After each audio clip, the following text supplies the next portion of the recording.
A doniesli to tam, kde ľudia si to mohli kúpiť.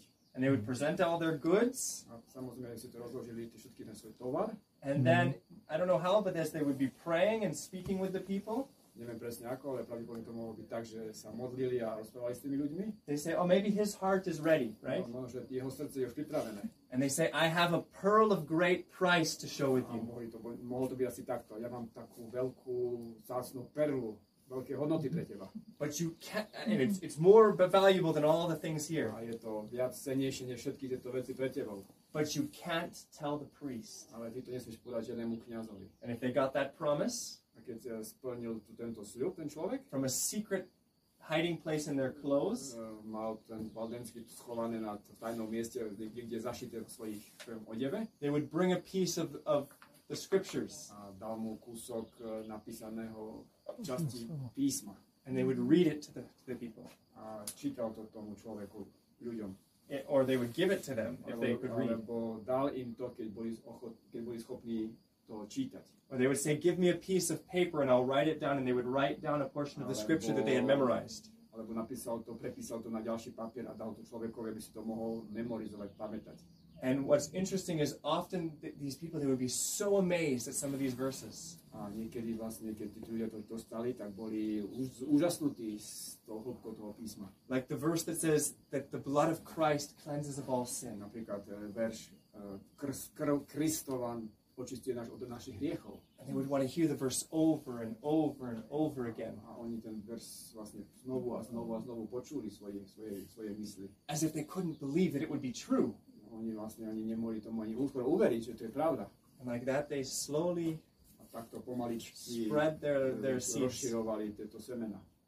And also another interesting fact is most of the Waldensians were also medical missionaries. A samozrejme veľa valdenských bolo aj zdravotní misionári. Many of them were trained in surgery, simple surgeries. Niektorí boli vyučovaní v jednoduchých takých chirurgických zákrokoch. And also in natural remedies. A v prírodných liečivých metódach.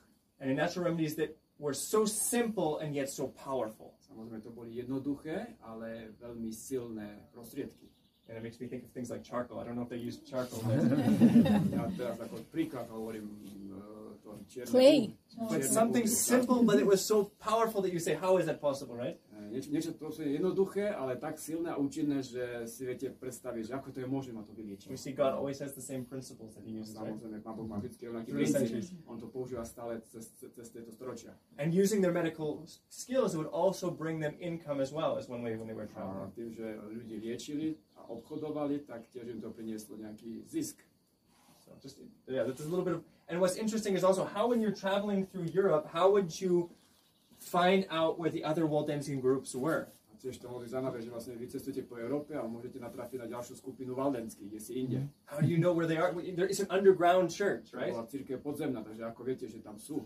And one thing what I've read that they would maybe do Jednu vec, čo som čítal, že asi takto robili pravdepodobne. is they would come, right, and someone would be working in their little shop there, right? Niektorí napríklad, že pracovali v nejakom malom obchodíku, And you start a conversation, dielničke, hej, namiesto toho, aby oni vlastne začali spolu rozprávať, and then you would say something like, you would start to quote a Bible verse. začínaš rozprávať ten svoj dialog s druhým človekom a začneš citovať časť Biblie. Say like, man does not live by bread alone. Napríklad, muž nemôže žiť iba chlebom samotným. And if he looks at me like, what are you talking about? A ty mňa pozrieš, že o čom to rozprávaš? Čo to rozprávaš? You know he's probably not a brother, right? Aha, to znamená, to je jasné, on nemôže byť tvojim bratom. But if he finishes the Bible verse, Ale keď on dokončil tú druhú časť toho textu, you're in, you have a connection, right? takže máte to spojenie a viete, že ste svoji. Because they had everywhere Takže oni boli všade, their groups of people. tieto skupiny ľudí.